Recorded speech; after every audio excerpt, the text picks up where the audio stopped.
NU menempuh beberapa jalur.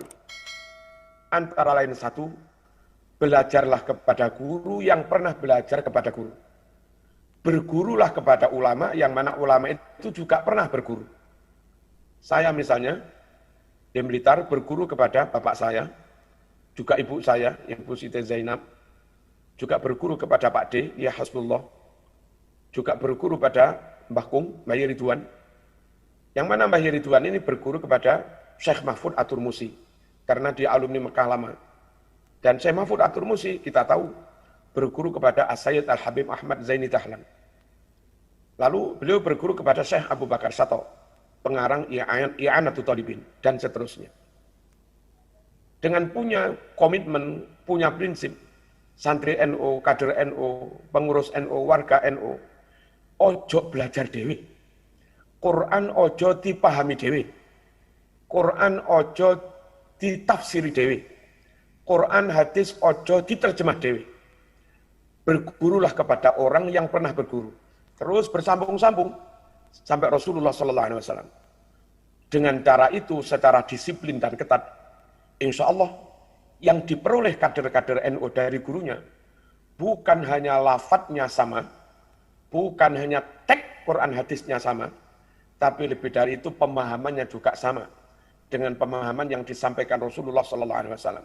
Karena urut-urut itu tadi. Sanad itu penting. Laula sanad laqala man syaa ma syaa. Andai tidak ada keharusan menunjukkan sanad. Ini saya ngaji dari fulan, fulan dari fulan, fulan dari fulan. Andai enggak ada kewajiban menunjukkan sanadnya, maka orang akan bebas ngomong sak karepe dhewe. Wong malah ngarani sukun jeplak. Dan itu bukan agama, itu nafsu, itu ngawur. Yang kedua, untuk menjaga supaya pemahamannya tetap asli, kiai-kiai NU yang mondok di Lirboyo, mondok di Kempek, mondok di Buntet, mondok di Kerapia, mondok di Sarang, mondok di Leteh, Bayi Bisri, mondok di Sarang, mondok di Lirboyo, Ploso, dan yang lain-lain, mondok di Langitan. Mereka sebelum ngaji kitab-kitab gede, sebelum ke Wahab, Mu'in, Nihayatul Zain, Tanwirul Qulub, Al-Yubi, Nihayatul Muhtaj, dan yang lain-lain. Sebelum ngaji kitab gede-gede itu, santri-santri yang kelak akan menjadi kiai diamanati membawa ilmunya Rasulullah SAW. Mereka belajar dulu ilmu-ilmu alat, yang mana ilmu alat itu memang sangat penting untuk bisa mengi'rabi Quran hadis secara benar, untuk bisa memaknai Quran hadis secara benar, untuk bisa mentafsir, mentakwil Quran hadis yang perlu ditakwil secara benar. Makanya kiai-kiai yang mondok di Ploso, Lirboyo, di Langitan, di situ kiri, di mana-mana, ketika mereka beres ilmu alatnya dulu, beres mulai Jurumiyah, Tuhfah, Imriti, Mutamimah, Kawakib Duriyah, Alfiyah, Ibnu Malik, kemudian Ibnu Aqil, kemudian Ibnu Hisham, dan yang lain-lain. Beres nahwu sorobnya, lalu juga harus beres balaghahnya. Mulai ma'ani, bayan, badik, yang majas, yang kinayah, yang isti'arah, dan yang lain-lain. Kenapa? Perlu memahami ilmu-ilmu alat itu dulu. Sebab banyak kalimat-kalimat Quran, nas-nas Quran maupun hadis, yang tanpa dipahami dengan ilmu alat, kita bisa salah paham. Nah, untuk mendapatkan pemahaman yang benar, kiai-kiai agung, kiai-kiai alim, sebelum mengajarkan kitab tafsir, maka santri-santri diajari dulu ilmu alatnya, sampai mustalah hadisnya dan yang lain-lain. Lalu, bukan hanya melengkapi diri dengan ilmu alat, kader-kader NU untuk bisa menjaga keaslian makna pemahaman yang diwarisi secara turun-temurun, secara bersanad dari Rasulullah SAW. GKNU masih aktif di NU. Yang kita tahu di NU itu ada Bahsul Masail. Kalau dulu di pondok ada Sawir, ada Musyawarah, di NU ada Bahsul Masail. Bahsul Masail itu penting di samping untuk memecahkan masalah-masalah kontemporer, kekinian. Itu juga penting sekali untuk menemukan pemikiran, mencari titik temu barangkali di antara alumni-alumni pondok yang berbeda, itu bisa salah paham. Atau dari pondok yang sama, dari guru yang sama, kadang-kadang setelah boyong dari pondok, pemahamannya bisa beda. Sebab kita ketika diajari kiai, ono sing ngatekno, memperhatikan, ono sing rodok ngelamun, ono sing cerdas, gampang nangkep, ono sing nggak cerdas, ono sing melek, ono sing ngantuk. Nah di NU, antisipasi barangkali alumni-alumni itu meskipun sudah ngaji kepada kiai yang sama, dengan cara yang sama, dengan ilmu alat yang sama, barangkali terjadi perbedaan, ayo aktif di NU. Ayo kumpul kiai-kiai itu. Ayo ikut bahsul masail. Dengan berbahsul masail itu barangkali saat di pondok kita salah paham, di situ kita bisa watawasau bil haqqi, watawasau bis sabr. Dengan menghadiri forum bahsul masail itu, barangkali kita pas mondok salah i'rab, salah dengar, dan yang lain-lain. Atau mungkin lembaran kitab kita ada yang hilang dan yang lain-lain. Lewat NU, lewat bahsul masail, insya Allah akhirnya pemahaman kita menjadi asli dan benar. Bukan hanya itu Bapak Ibu rahimakumullah, cara NU menjaga keaslian makna pemahaman yang diwarisi dari Rasulullah SAW. Ulama-ulama kita masih istikharah. Ulama-ulama kita, Imam Nawawi sebelum mengarang kitab istikharah. Imam Bukhari sebelum menuliskan hadis dalam kitab sahihnya istikharah. Dan itu penting. Lewat isyarat, lewat ilham yang diberikan Allah Subhanahu wa taala kepada ulama tersebut lewat mimpi ru'ya shadiqah. Maka kita semakin benar apa yang dipahami oleh ulama itu yaitu yang dipahamkan oleh Rasulullah sallallahu alaihi wasallam. Dengan cara ini maka insya Allah Islam kita sekarang asli utuh, karena enggak ada satu hadis pun yang kita tolak, enggak ada hadis palsu yang kita terima, enggak kita tambah-tambahi. Teks Quran hadisnya asli, dan dengan cara belajar seperti yang saya katakan itu tadi, maka yang asli yang sampai kepada kita bukan hanya teks Quran hadisnya, tapi makna dan pemahamannya juga asli. Lebih dari itu, sistem pendidikan di NU, di pesantren, itu ada nizamul fasli bainar rijal wan nisa. Nizamul fasli bainat tulab wa talibat, bainal banin wal banat. Untuk mengurangi potensi kemaksiatan, pacaran-pacaran, maka kiai punya kebijakan dipisah antara kelas laki-laki dan perempuan. Dan itu penting sekali. Belajar di satu kelas yang sama, tanpa satir, tanpa hijab, antara laki-laki perempuan, lalu ngaji sambil lirik antara laki perempuan. Atau sawat-sawatan kertas antara laki perempuan pacaran. Sulit rasanya kita mendapatkan ilman nafi'an. Imam Syafi'i wadul kepada gurunya Imam Waqi'. Syakautu ila waqi'an su'a hifdhi fa arsyadani ila tarkil ma'asi. Wa akhbarani bi annal ilma nur wa nurullah la yuhda li'ansi. Itulah cara kita, cara NU menjaga keutuhan dan keaslian ajaran Rasulullah SAW, baik lafzon maupun makna. Dan kalau itu sudah, maka kita yakin Islam kita yang sekarang ini, baik akidahnya, ilmunya, ibadahnya, amalnya, muamalahnya, sesuai dengan Islam yang diajarkan Rasulullah SAW, dan itulah yang diterima. Bapak Ibu rahimakumullah, ada banyak bukti orang di luar Ahlus Sunnah wal Jamaah, beberapa ajaran mereka sudah tidak lagi sesuai dengan ajaran Rasulullah SAW. Misalnya, kalau di Sahih Muslim nomor 630, Nabi resmi mensunahkan bacaan takbiratul ihram diikuti iftitah. Allahu Akbar kabira walhamdulillahi katsira wa subhanallahi bukrata wa asila. Tapi kita tahu beberapa golongan di luar NU menentang, bahkan menganggap bid'ah, melarang membaca kabira walhamdulillahi katsira. Padahal itu Sahih Muslim. Ini salah satu bukti bahwa ajaran mereka tidak sebegitu sama, agak beda dengan ajaran Rasulullah SAW. Lalu dalam hadis riwayat Imam Bukhari nomor 3451, karena sallallahu alaihi wasallam yajhar bil basmalah, bahwa kanjeng Nabi senantiasa mengeraskan bacaan basmalah. Kita tahu beberapa orang di luar kita, di luar Ahlus Sunnah wal Jamaah, di luar NU, tidak berbasmalah. Bahkan ada yang menganggap bismillah itu bid'ah. Hadis Bukhari menyatakan Nabi mengeraskan bacaan basmalah. Tapi ada orang di luar kita yang malah menganggap bid'ah bacaan basmalah. Lalu hadis Bukhari nomor 1001. Su'ila Anas hal qanata Rasulullah sallallahu alaihi wasallam fi sholati subhi. Anas ditanya apakah Rasulullah baca kunut dalam sholat subuh. Anas menjawab, na'am ba'da ruku. Iya, Kanjeng Nabi kunut setelah bangun dari ruku. Hadisnya sahih tentang kunut subuh. Tapi kita tahu di Indonesia ada banyak golongan di luar NU yang justru mengharamkan menganggap bid'ah kunut itu. Lalu zikir jahar ba'da sholat wiridan.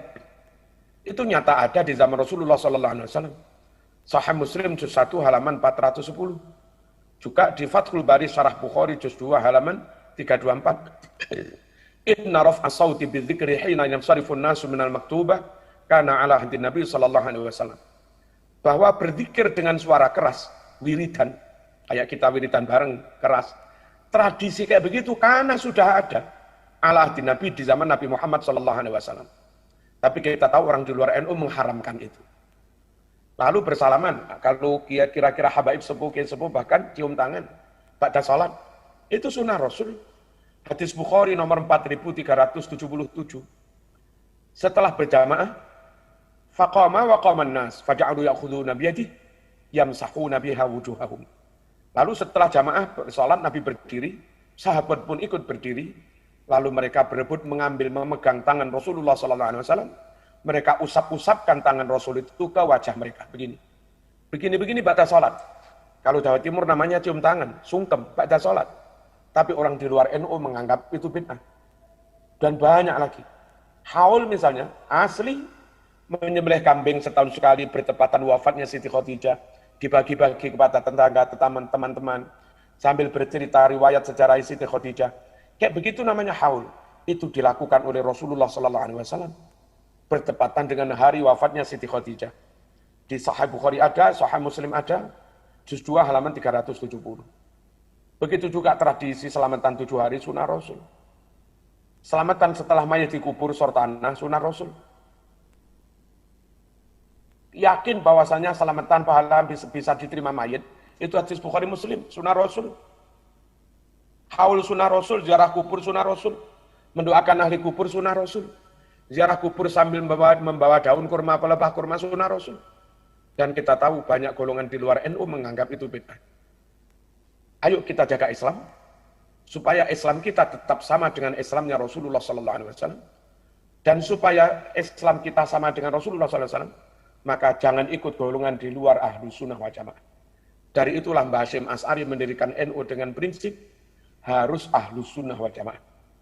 Kalau di Tegal ada orang ngurusi NU, guru ma'arif, atau apalah ranting dan seterusnya, ternyata bukan ahlu sunnah wal jamaah, mohon dipanggil, disidang, diklarifikasi, dan kalau ternyata tetap nggak mau ikut ahlu sunnah wal jamaah, maka harus dibuatkan surat pemecatan.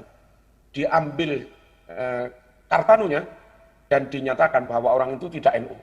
Beritahukan kepada masyarakat bahwa orang itu enggak NU lagi, sudah dipecat. Begitu juga kalau dia ngurusi takmir masjid NU, ternyata begitu. Kalau dia punya pesantren dan ternyata sudah tidak NU, tidak Ahlussunnah wal Jamaah, setelah diklarifikasi ditabayun memang bukan Ahlussunnah wal Jamaah, maka kita punya kewajiban menyelamatkan umat warga yang awam. Kita beritahukan jangan mondok di situ. Itu sudah bukan NU, itu sudah bukan Ahlussunnah wal Jamaah. Para kiai, para masyayikh rahimakumullah. Lalu ada hubungan erat antara menjaga Islam dengan berAhlussunnah wal Jamaah dan menjaga Ahlussunnah wal Jamaah dengan ber-NU. Insya Allah dengan ber-NU kita akan menjaga Ahlussunnah wal Jamaah. Negara-negara Timur Tengah yang nggak punya organisasi kayak NU begini, mereka yang dulu Ahlussunnah wal Jamaah, kita orang Indonesia, itu ngaji Ahlussunnah wal Jamaah ke Mesir, Al-Azhar. Banyak masyayikh kita alumni Mesir. Ngaji Ahlussunnah wal Jamaah ke Mekah. Di sana dulu ada Syed Ahmad Zaini Dahlan, Syekh Abu Bakar Sato. Guru-gurunya ulama-ulama Indonesia, dulu Ahlussunnah wal Jamaah.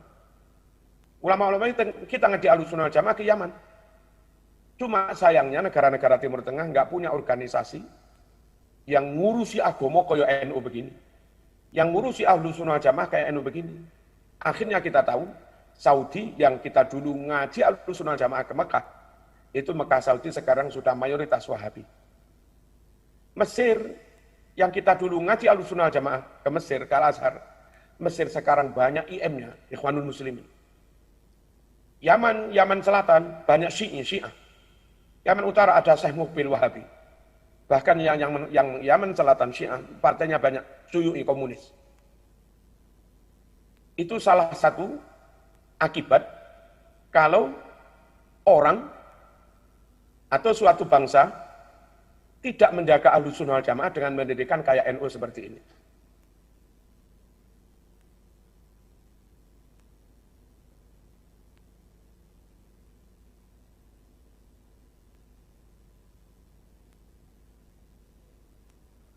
Sugeng rawuh Kiai dalam sambung sekedhik Kiai. Allahumma shalli ala sayyidina Muhammad. Menika saged kula terusaken nggih. Kula terusaken malih. Alhamdulillah di Indonesia kita punya NU. Dan barokah mulai Sabang sampai Merauke kita punya NU.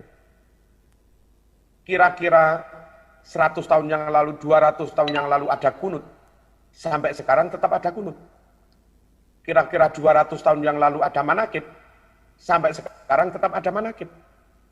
Kira-kira 100-200 tahun yang lalu ada wiridan. Sampai sekarang ada wiridan. Kira-kira sekian ratus tahun yang lalu ada sifat 20, sifat wajib 20. Sampai sekarang tetap ada. Dari dulu ada tarawih 20. Sampai sekarang tetap ada tarawih 20.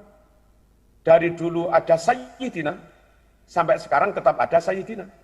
Dari dulu ada ihda'us thawab lil mayyit, selamatan menghadiahkan ganjaran kepada mayit, sampai sekarang tetap ada. Dari dulu Indonesia Asy'ariyah Maturidiyah, sampai sekarang ini tetap begitu. Ini barokahnya ada NU. Pondok-pondok NU, lembaga-lembaga pendidikan NU semuanya, mulai Sabang sampai Merauke, kitab yang diajarkan sama, kurikulumnya sama. Sekarang maupun 100 tahun yang lalu. Kalau Pondok Lirboyo, Pondok Sidogiri di Jawa Timur, di Pasuruan. 100 tahun yang lalu diajarkan kitab takrib, sampai sekarang tetap diajarkan takrib. Sekian ratus tahun yang lalu diajarkan kitab Fathul Mu'in, sampai sekarang ya tetap.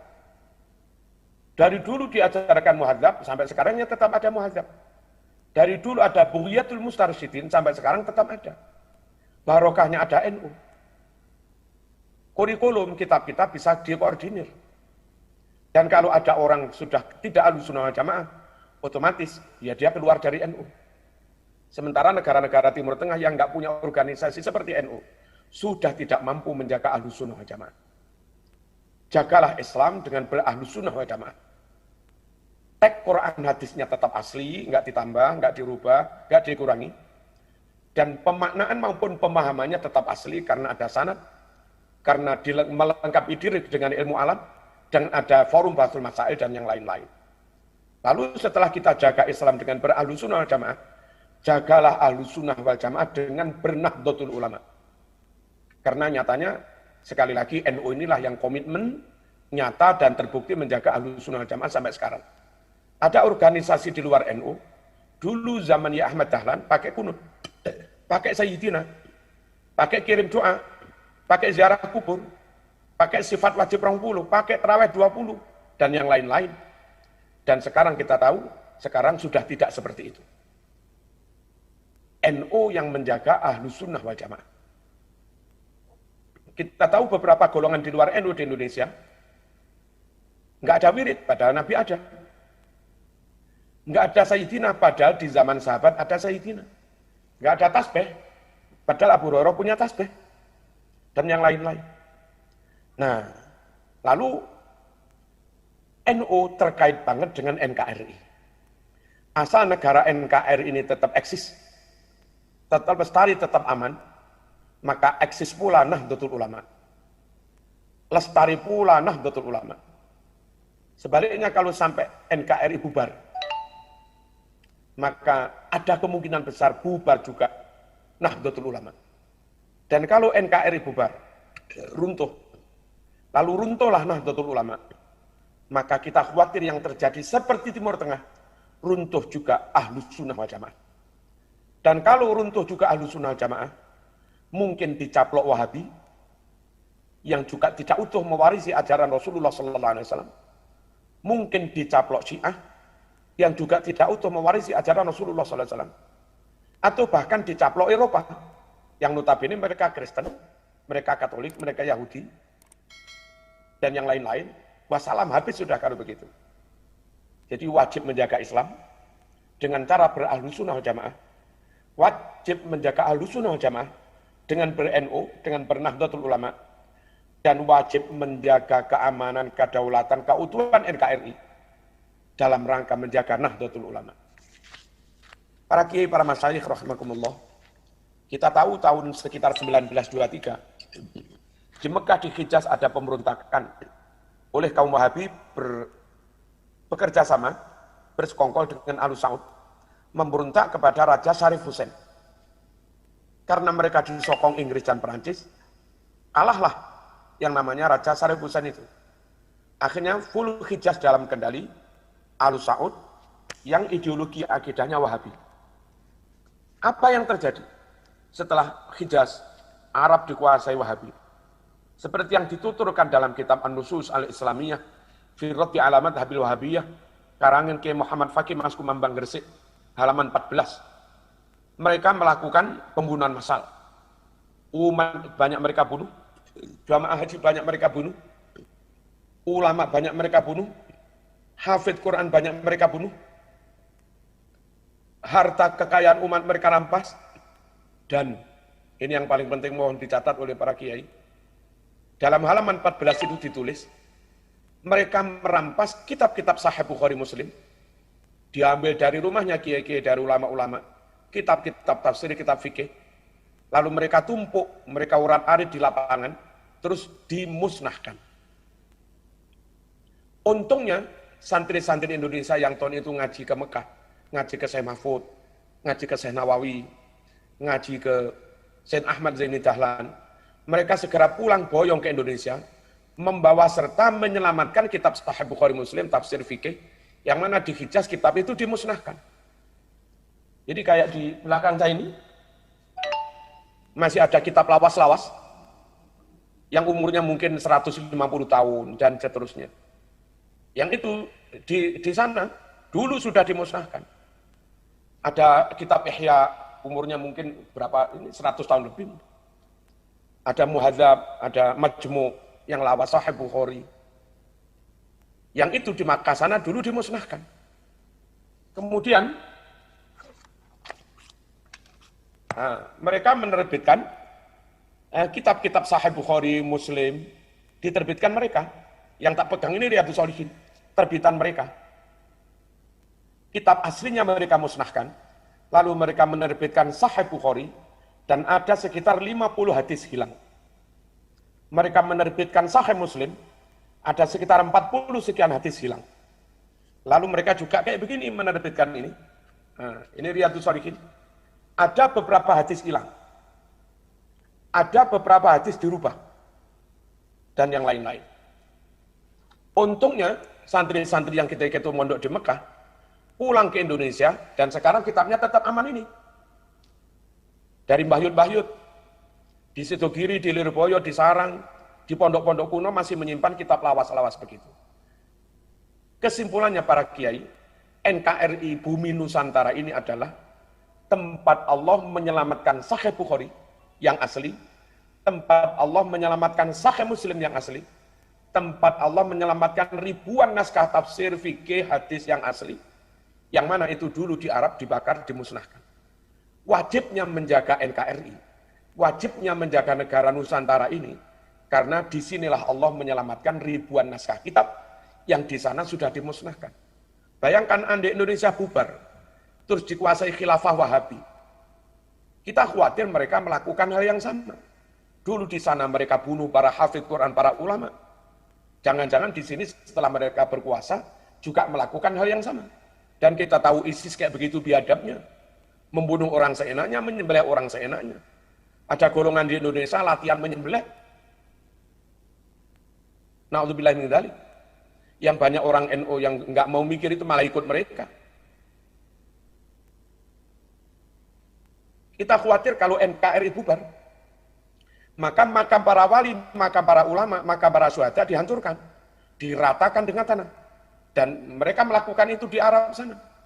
Kalau sudah kitabnya dimusnahkan, dibakar, ulamanya, hafidh Qurannya mereka bunuh. Lalu makam para ulama, makam para syuhada, makam para wali mereka ratakan dengan tanah. Kan habis sudah Islam yang asli. Lalu kitab Bukhari Muslim yang diterbitkan pun bukan Bukhari Muslim yang asli. Ditambah-tambah atau dikurang-kurangi. Ber-NKRI menjadi penting, menjaga negara ini menjadi sangat penting, karena dengan menjaga negara ini, kalau negara ini tetap aman, maka aman pula makam para ulama dan aulia yang di sana diratakan dengan tanah. Kalau negara NKRI aman, maka aman pula ulama-ulama Ahlussunnah wal Jamaah yang dulu di Arab banyak dibunuh. Kalau negeri NKRI tetap aman, maka amanlah ribuan naskah tafsir, hadis, Bukhari Muslim yang umurnya sudah 100 tahun lebih, yang mana di Arab sana sudah dimusnahkan. Inilah, ber-NKRI itu wajib, menjaga NKRI wajib dalam rangka kalau NKRI aman, amanlah NU. Kalau NU aman, amanlah Ahlussunnah wal Jamaah. Kalau aman Ahlussunnah wal Jamaah, aslilah Islam. Lafadznya asli, nggak ditambah, nggak dikurangi, nggak dirubah. Makna pemahamannya juga asli karena ada sanad dan kiai-kiai melengkapi diri dengan ilmu alat nawu, sorob dan yang lain-lain. Para kiai, para masyayikh rahimakumullah, Indonesia bukan hanya tempat Allah menyelamatkan ribuan naskah Sahih Bukhari Muslim maupun tafsir. Indonesia bukan hanya tempat Allah menyelamatkan makam para aulia yang di Arab sudah diratakan dengan tanah. Lebih dari itu, Indonesia adalah tempat Allah menyelamatkan ilmu-ilmu. Alhamdulillah di Indonesia masih banyak ahli hisab. Di Indonesia masih banyak ahli tasawuf. Di Indonesia masih banyak mursyid thariqah. Di Indonesia di mana-mana masih banyak kiai ngaji Iqadul Himam, ngaji Sarhul Hikam dan yang lain-lain. Di Indonesia masih banyak kiai-kiai membalah kitab Ihya, khataman Bukhari pada bulan puasa dan yang lain-lain. Yang barangkali pemandangan seperti itu sulit kita dapatkan, kita lihat di Timur Tengah sekalipun. Jaga Indonesia, insya Allah kalau Indonesia aman, kiai-kiai aman. Kalau kiai-kiai aman, maka ajaran Ahlussunnah juga aman. Bapak Ibu rahimakumullah, bukan hanya itu. Di Timur Tengah, itu di samping, kalau di Arab khususnya, di samping kitabnya sudah dimusnahkan, lalu diterbitkan kitab baru kayak begitu, makam ulama sudah digitukan, plus dilarang melakukan syiar-syiar amalan Ahlussunnah Jamaah. Mau manakipan di dekat matnya di Baghdad, sulit. Mau bermaulid Nabi Muhammad SAW, mengundang Habib Syekh di dekat makam Nabi, atau di Mekah di tempat kelahiran Nabi, mengundang ratusan ribu orang, sudah nggak bisa. Said Maliki itu kurang apa? Said Ahmad kurang apa? Top sudah. Tapi ya tetap saja dibatasi boleh maulid hanya di dalam ribat. Hanya di Rusaifah. Nggak boleh di tengah jalan. Sementara kita di Indonesia ini Masya Allah. Ngundang Habib Syekh di jalan raya, di alun-alun. Sampai 100.000 orang. Bebas. Diizinkan. Malah polisinya ikut sholawatan. Simtuduro dikarang oleh Habib Ali Al-Habsyi di Yaman sana. Tapi kalau kita ingin nanya, di mana diamalkan simtuduror besar-besaran? Di mana dibaca simtuduror besar-besaran? Bukan di Yaman, ya di Indonesia. Rasulullah SAW dilahirkan maulidnya di Mekah. Tapi kalau kita ditanya, di mana ada peringatan maulid besar-besaran? Bukan di Mekah, di Indonesia. Imam Syafi'i wafatnya di Mesir, makamnya di Mesir. Tapi kalau ditanya, di mana banyak pengikut Imam Syafi'i, ya kunutan, ya wiritan, ya sayyidina, tarawih 20, ya di Indonesia ini. Syekh Abdul Qadir Al-Jilani di Baghdad. Tapi di mana ada manakiban besar-besaran, ada haul besar-besaran, ada pengikut dan mursyid thariqah Qadiriyah besar-besaran, adanya di Indonesia ini. Jadi Indonesia itu bukan hanya tempat Allah menyelamatkan kitab yang asli, bukan hanya tempat Allah menyelamatkan makamnya para ulama, bukan hanya tempat Allah menyelamatkan ulama, di sini ulama Ahlussunnah dilindungi, nggak dibunuh. Lebih dari itu Indonesia juga tempat Allah menyelamatkan amaliyah-amaliyah yang menjadi syiar Ahlussunnah wal Jamaah. Ratib Haddad yang menulis Al-Habib Abdullah Ba'ala Haddad di Yaman sana. Tapi di mana ada rutinan rotib besar-besaran, setiap kampung ada rotiban, ya di Tegal, ya di Indonesia. Masa di Yaman? Jadi negeri ini harus kita jaga, Asal negeri ini aman, maka amanlah makam aulia dan para syuhada. Asal negeri ini aman, maka terjagalah ribuan naskah Bukhari Muslim tafsir yang di sana sudah dimusnahkan. Asal negeri ini aman, maka tetap bebas melakukan amaliyah yang itu menjadi syiar Ahlus Sunnah wal Jamaah. Dan lebih dari itu Bapak Ibu rahimakumullah, tinggal Indonesia saja, negara Islam yang besar, yang berhaluan Ahlus Sunnah wal Jamaah. Ngerecok di Indonesia, sejatinya ngerecok di Ahlus Sunnah wal Jamaah. Ngaco Indonesia, sejatinya ngaco Ahlus Sunnah wal Jamaah. Bikin rusuh Indonesia, sejatinya ngerusui Ahlus Sunnah wal Jamaah. Tapi repot juga kadang, yang suka ngisro Ahlus Sunnah, yang suka bikin rusuh Indonesia, mereka ngakunya Ahlus Sunnah wal Jamaah. Tapi mereka biasanya kami Ahlus Sunnah, nggak NU, begitu. Itu. Dan mereka nggak tahu bahwa itu agendanya Wahabi. Dan di balik Wahabi siapa kalau nggak Barat? Makanya ayo kiai-kiai begitu komitmen NKRI harga mati. Karena itu asal NKRI aman, maka amanlah NU, amanlah makam para wali, amanlah ribuan kitab-kitab yang asli itu tadi, amanlah dan bebas mengamalkan amaliyah Ahlus Sunnah Jamaah. Asal NKRI aman, amanlah NU. Asal NU aman, amanlah Ahlus Sunnah Jamaah. Asal Ahlus Sunnah Jamaah aman, maka aslilah Islam. Dan kita yang tadi poin pertama tadi, ayo kita jaga Islam supaya tetap asli, tidak ditambah-tambah, tidak dikurang-kurang, tidak dirubah-rubah. Yang terakhir, para kiai, para masyayikh, rahmakumullah, menjaga Islam dari sisi pemahaman, dari sisi makna. Lantaran kita kiai mondok di Plosolir, Boyo di mana-mana, dipelajari nahwu sorof mantek balaghah dulu, usul fikih, mustalah hadis dan yang lain-lain. Maka begitu kita ngaji tafsir, ngaji Bukhari, ngaji kitab gede-gede, sudah siap dengan ilmu alat itu. Kita pun jadi paham. Contoh, orang yang salah paham, itu ternyata beberapa orang di luar NU tahu juga. Hadis Bukhari nomor 1001, halapan atau Rasulullah SAW fi sholati subhi, qala na'am ba'da ruku. Wahai Anas, apakah Rasulullah baca kunut dalam sholat subuh? Anas menjawab, iya, setelah bangun dari ruku. Saya pernah, bukan berdebat, hanya omong-omongan. Ternyata mereka begini, yang dimaksud qonata kunut, itu bukan baca kunut Allahumma hdini fiman hadait, tapi qonata itu satu kata dengan qonitin. Hafidhu ala salawati was salatil wusta wa qumu lillahi qonitin. Qonitin itu isim fa'il, masdarnya kunut, isim fa'ilnya qonit, kalau jamak nasab jar qonitin. Qonitin kunut dalam ayat ini maknanya berdiri lama dengan penuh khusyuk. Wa qumu, berdirilah kamu dalam sholat. Berdiri itu baca Fatihah, baca surat. Baca suratnya panjang. Qonitin dengan lama dan khusyuk. Aitulul qiyam ma'al khusyuk. Nah, menurut orang di luar NU, hadis Bukhari, apakah Nabi kunut dalam sholat subuh? Ya. Itu menurut mereka bukan kunut Allah mahdini. Tapi menurut mereka itu kunut berdiri lama itu tadi. Itu alasan mereka nggak mau Allah mahdini. Karena qonata kunut di situ dimaknai berdiri lama dengan khusyuk.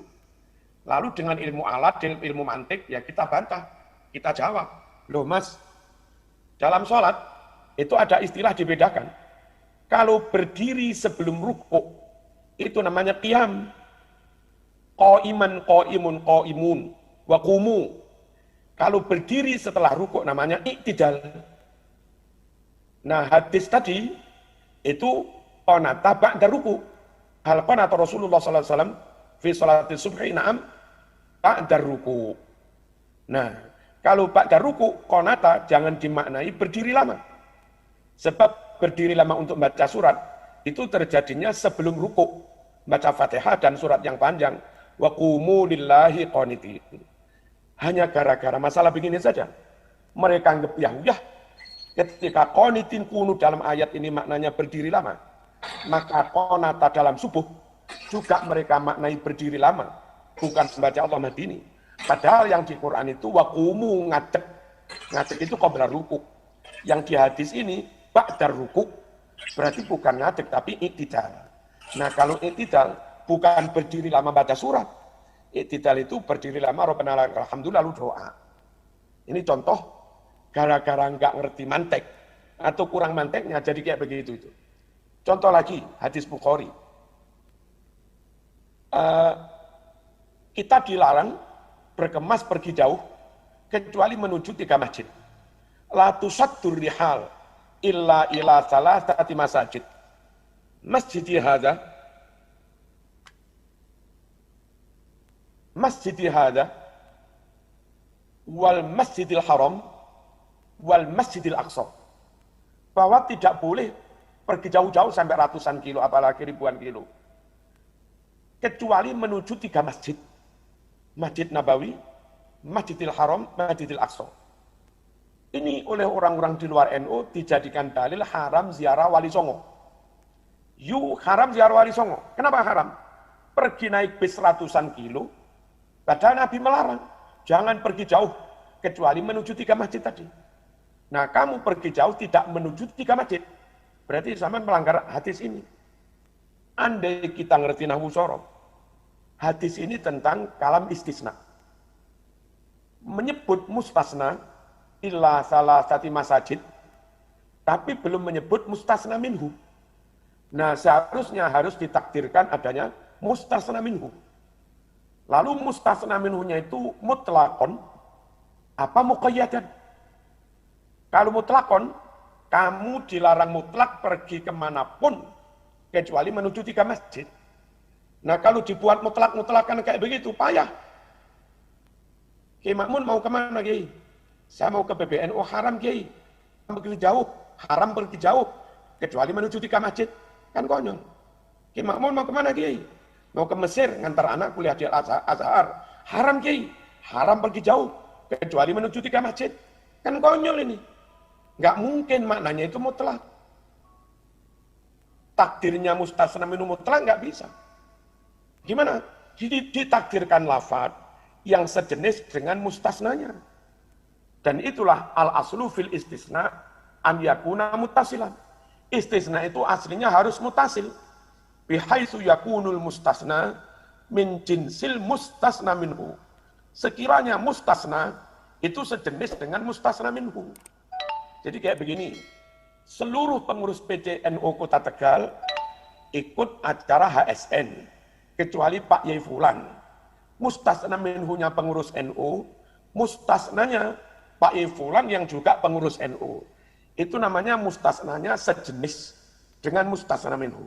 Jangan membuat istisna itu lalu mungkotik. Mustasnanya tidak sejenis dengan mustasna minhu. Contoh. Semua kambing-kambing ikut hadir, ikut datang.